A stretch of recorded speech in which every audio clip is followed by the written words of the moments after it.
আমার মনে হয় সময় কম তো। যে সাংবাদিক বন্ধুগণ, আসসালামু আলাইকুম ওয়া রাহমাতুল্লাহি ওয়া বারাকাতুহু।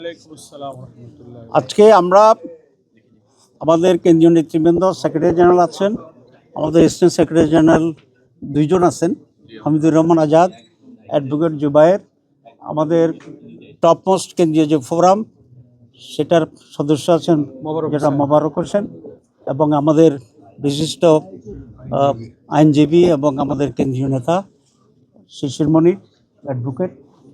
আমরা এই 5 জনের ডেলিগেশন আজকে আসছি বর্তমান পরিস্থিতিতে কিছু বিষয় আলোচনা করার জন্য এবং দৃষ্টি আকর্ষণ করার জন্য। আপনারা লক্ষ্য করেছেন যে এবার প্রার্থীতা বাছাইয়ের ক্ষেত্রে বড় ধরনের বৈষম্য আমরা দেখেছি, প্রশাসনের সিদ্ধান্তেরও ভিন্নতা দেখেছি। যেমন দ্বৈত নাগরিকত্বের ব্যাপারে একই ধরনের ঘটনায় কোনো জায়গায় নমিনেশনকে অ্যাকসেপ্ট করা হয়েছে, আবার একই রকম ঘটনায় কোনো জায়গায় এটাকে বাতিল ঘোষণা করা হয়েছে। যেমন আবদুল্লাহ আল মিন্টু সাহেব বিএনপির ক্যান্ডিডেট, আব্দুল মালেক সাহেব সিলেটের বিএনপির ক্যান্ডিডেট, এরকম প্রায় 12-13 জন আছেন। এর ভিতরে কয়েকজন গ্রহণ করা হয়েছে, কিন্তু একই ঘটনায় আপনার আমাদের কুড়িগ্রামে ব্যারিস্টার মাহবুব সালেহী তাকে অ্যাকসেপ্ট করা হয়নি। আমরা এই বিষয়ে দৃষ্টি আকর্ষণ করেছি, এবং একই রকম ঘটনা একটি মামলার ব্যাপারে আওয়ামী লীগের আমলে সেখানে আমাদের 3 জন নেতাকে শাস্তি দেওয়া হয়েছিল অবৈধভাবে। এর ভিতরে 2 জনের মনোনয়নপত্র গ্রহণ করা হয়েছে, একই ঘটনা, একই কোর্ট, একই মামলা, কিন্তু আমাদের সিনিয়র লিডার আপনারা জানেন, যাকে আপনার সকলেই ছিলেন, যে হামিদুর রহমান আজাদ, তার মনোনয়নটাকে বাতিল করা হয়েছে। তো এইরকম এক দেশে 2 রকম সিদ্ধান্ত, একই আইনের 2 রকম সিদ্ধান্ত, আমরা এটাকে জানিয়েছি এবং প্রতিবাদ করেছি। আর এটার যে কারণটি সেটা হচ্ছে বিভিন্ন জায়গায় ডিসিরা দলীয় ডিসি নিয়োগ করা হয়েছে, এবং সেই দলীয় দৃষ্টিভঙ্গি থেকে তারা দেখেছে, তারা আইনকে দেখেনি। আমরা বলেছি এই ধরনের ডিসি এসপি যারা আছে তাদেরকে অপারেশন করতে হবে এবং নিরপেক্ষ ডিসি এসপিকে সেখানে নিয়োগ করতে হবে, নাহলে নির্বাচন প্রশ্নবিদ্ধ হবে।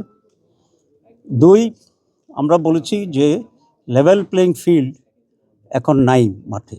কোনো একটি দলকে ব্যাপক প্রচারণা দিচ্ছে। যেমন আজকে আমি তথ্য উপদেষ্টাকে আমি ফোন করেছিলাম যে আপনার টেলিভিশন তো এখনও মুসলমান হয় নাই, কারণ এটা নিরপেক্ষ হয়নি। এই জন্য উনি অনেকটা স্বীকার করেছেন, অসহায়ত্বের কথা বলেছেন। আমরা বলছি এটা অনতি বিলম্বে প্রচারণা যেন ইকুয়াল হয়, সেই ব্যাপারে উদ্যোগ গ্রহণ করার জন্য। তো 2 নম্বর হচ্ছে আপনারা দেখছেন যে প্রোটেকশনের ব্যাপারে দেখা যায় কোনো ব্যক্তিকে অনেক প্রোটেকশন দেওয়া হচ্ছে, আবার একই ধরনের অন্য নেতাদেরকে সেরকম প্রোটেকশন দেওয়া হচ্ছে না। এখানে প্রোটেকশন কাউকে বেশি দিবেন কম দিবেন এটা আমাদের ইস্যু নয়। আমাদের ইস্যু হচ্ছে এটা যেহেতু নির্বাচনের সময় একটা পাবলিক ইমপ্রেশনের প্রশ্ন আছে, সেজন্য নির্বাচনের বাইরে কোনো সময় হইলে সেটা কোনো ইস্যু হতো না, কিন্তু এখন নির্বাচনের সময় এটা একটা ইস্যু। কারণ মানুষ দেখবে যে একজনকে অনেক প্রটোকল দেওয়া হচ্ছে, তার প্রতি মানুষের একটা ইমপ্রেশন হইতে পারে যে he may become something in future, যেটা লেভেল প্লেইং ফিল্ডকে সাংঘাতিকভাবে ক্ষতিগ্রস্ত করছে, একটা রং মেসেজ জনগণকে দেওয়ার চেষ্টা করছে। আমরা এই ব্যাপারে দৃষ্টি আকর্ষণ করেছি যে মেজর পলিটিক্যাল পার্টিগুলোর সাথে আচরণ সরকারের প্রোটেকশনের ব্যাপার হোক, প্রটোকলের ব্যাপার হোক, ফ্যামিলির ব্যাপার হোক, দ্যাট মাস্ট বি ইকুয়াল। এরপরে এবং সেটা নীতিগতভাবে ওনারা এগ্রি করেছে যে এটা হওয়া উচিত।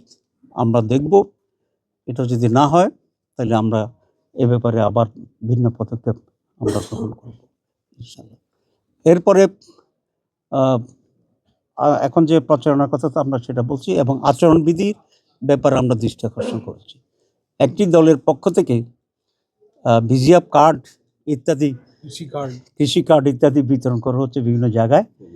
ফ্যামিলি কার্ড দিচ্ছে, যে ওরা ক্ষমতা গেলে কার্ড ছাপাইয়া দিচ্ছে যে এটা কার্ড করবে। এটা পরিপূর্ণভাবে সুস্পষ্টভাবে আচরণবিধি লঙ্ঘন।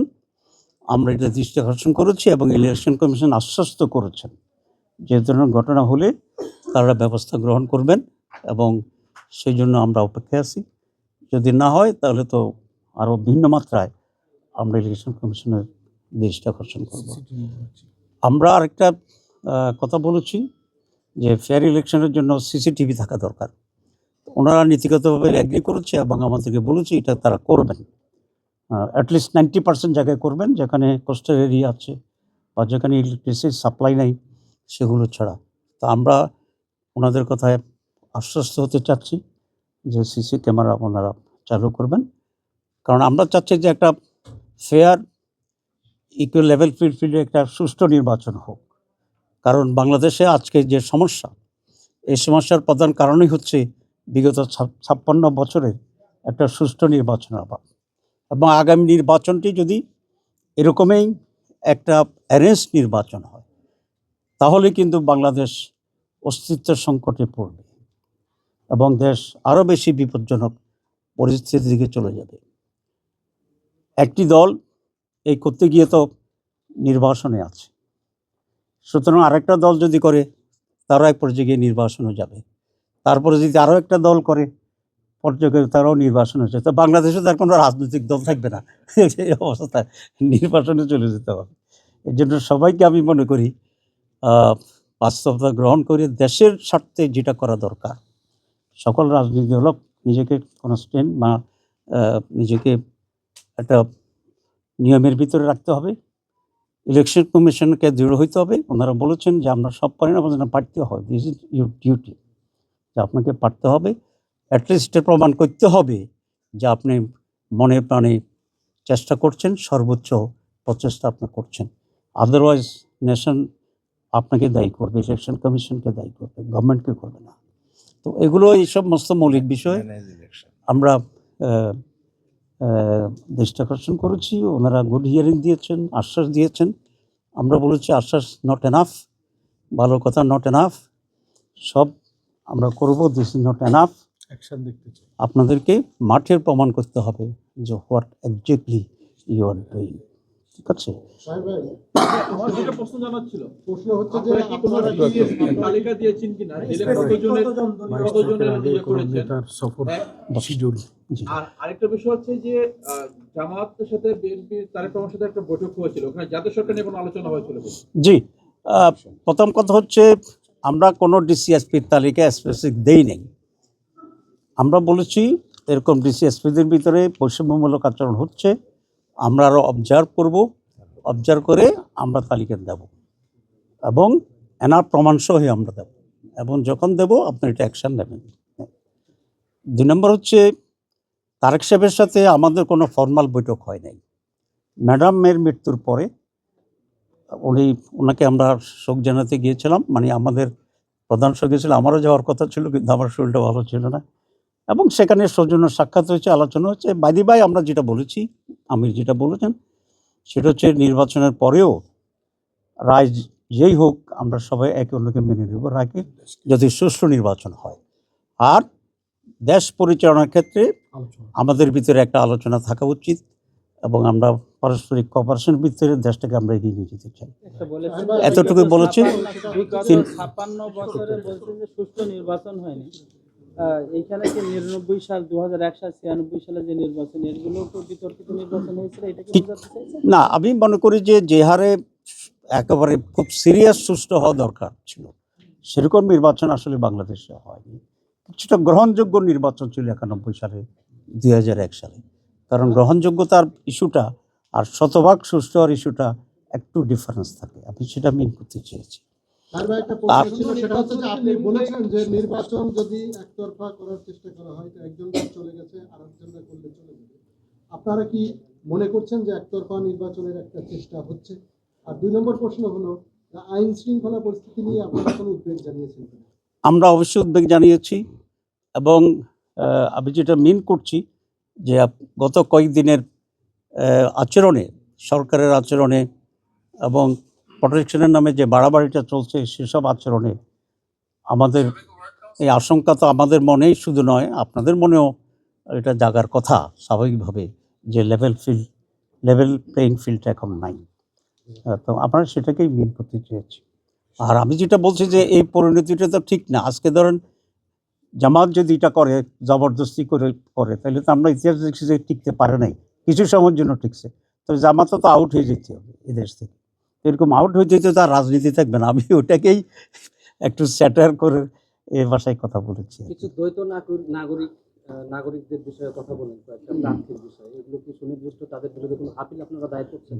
আমরা তো আপিল তো দলীয়ভাবে হবে না, আপিল হবে যে কনস্টিটিউন্সি সেই এলাকার সংক্ষুব্ধ যারা তারা প্রার্থীরা করবে। এক্ষেত্রে আমাদের যাদের নমিনেশন বাতিল হয়েছে আমরা তো এটা করবই। আর যেখানে যেখানে অন্যদের ব্যাপারে আমাদের অভিযোগ আছে সেগুলো আমরা আপিল করব প্রপার ওয়েতে, নিয়ম অনুসারে, আরপিও মেনে। কুড়িগ্রামের ডিসি এনসিপি কি আপনারা 10টি আসন দিবেন এমন একটি সংবাদ দেখা গিয়েছে, এটা কি সঠিক? না, 10টি আসন দেবো এটা করে ভুল তথ্য। কিরকম আসন পেতে পারে জি, এনসিপি, কতটা আসন পেতে পারে? সেটা আমরা যখন চূড়ান্ত করব তখন আপনারা দেখতে পাবেন। দ্বৈত নাগরিকতার বিষয়ে জিজ্ঞেস করছে, কুড়িগ্রামের ডিসির সাথে আমার কথা হয়েছিল, সালেহ সাহেবের সাথে কথা হয়েছিল। সেইখানে বলা হচ্ছে যে ডিসি মহোদয় আমাকে যেটা বললেন যে উনি দ্বৈত নাগরিক হলে প্রার্থী হতে পারবে না, শ্রেষ্ঠ 2 অনুচ্ছেদে তো বলা আছে স্পষ্ট করে। সেইখানে বলা হয়েছে যে উনি লন্ডনের নাগরিকত্ব রাখতে চাচ্ছেন এবং বাংলাদেশের দুটোর সুবিধা নিতে, যার প্রেক্ষিতে তাকে অবৈধ ঘোষণা করে। এই বিষয়ে কি আপনার না, এই বিষয়ে আমি এটা তিনি সঠিক তথ্য দেন নাই। উনি ওইখানে সারেন্ডার করে আসছেন। দেখেন, একই নিয়মে যেন আব্দুল আওয়াল মিন্টু সাহেব এটা গ্রহণ করা হয়েছে, উনিও কিন্তু দ্বৈত নাগরিকত্ব আছে। মোফাজ্জল হোসেন কায়কোবাদ, ওনারও নাগরিকত্ব আছে। আমি ওনাকে একটা কাগজও দিয়ে আসছি, উনি তুরস্কেরও নাগরিক সেখানে আছে। এখানে একটা স্ট্যান্ডার্ড তো হইতে হবে, এটি হচ্ছে আমার কথা। যাদেরকে অ্যাকসেপ্ট করা হয়েছে তাহলে কিসের ভিত্তিতে, যাদেরকে রিজেক্ট করা হয়েছে কিসের ভিত্তিতে?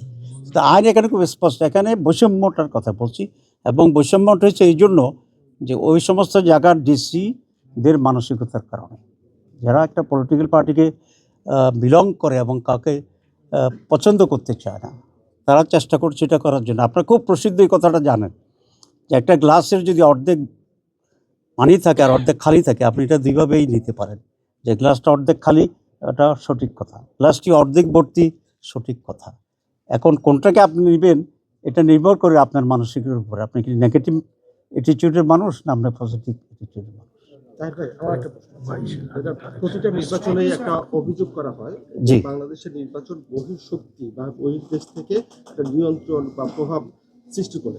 আগামী নির্বাচনে এরকম কোনো প্রভাব আপনারা দেখছেন কিনা, এবং সম্প্রতি আপনারা ভারতের সাথে একটা বৈঠক করেছেন বলে শোনা যায়, এই বিষয়ে আপনার বক্তব্যটা? জি, প্রথম কথা হচ্ছে আমাদের দেশে তো এই ধরনের দেশে তো বাইরের একটা ইনভলভমেন্টের চেষ্টা সবসময় হয়ে থাকে, এবং সেটা কোনো খুব ভিজিবল হয় না। তো আমাদের কাছে এমন কোনো প্রুফ নাই, কিন্তু যেটা কালচারালি যেটা অতীতে আমরা দেখছি সেরকম একটা সংকট থাকে। আর 2 নম্বর হচ্ছে ইন্ডিয়ার সাথে আমির জামাতের কোনো ফর্মাল বৈঠক হয়নি। উনি যখন অসুস্থ ছিলেন তখন বহু দেশের রাষ্ট্রদূতেরা ওনাকে দেখার জন্য আসছিলেন। ভারতীয় দূতাবাস থেকে রিকোয়েস্ট করা হয়েছিল যে আমরা আমির জামাতকে দেখতে যাব, উনি অসুস্থ। আমরা এটাতে একমত হয়েছি, কারণ একজন অসুস্থ লোককে দেখার জন্য এখানে বাধা দেওয়ার কিছু নেই। তবে যারা আসছিলেন তারা রিকোয়েস্ট করেছিলেন যে এটা যেন পাবলিক না হয়।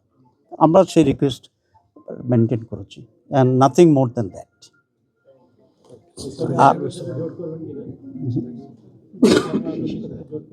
জি, আমরা তো সকলেই এখনো সমঝোতার ভিতরে আছি, আমরা আলোচনা করছি। আমরা ইনশাল্লাহ, জি, সেই প্রয়োজনটা এখনো হয় নাই। নির্বাচন কমিশনের প্রতি আপনারা আস্থাশীল? আমরা এখনো আস্থা রাখতে চাচ্ছি, যেহেতু আমরা নির্বাচন প্রসেসে আছি। আমরা কথা বলেছি যে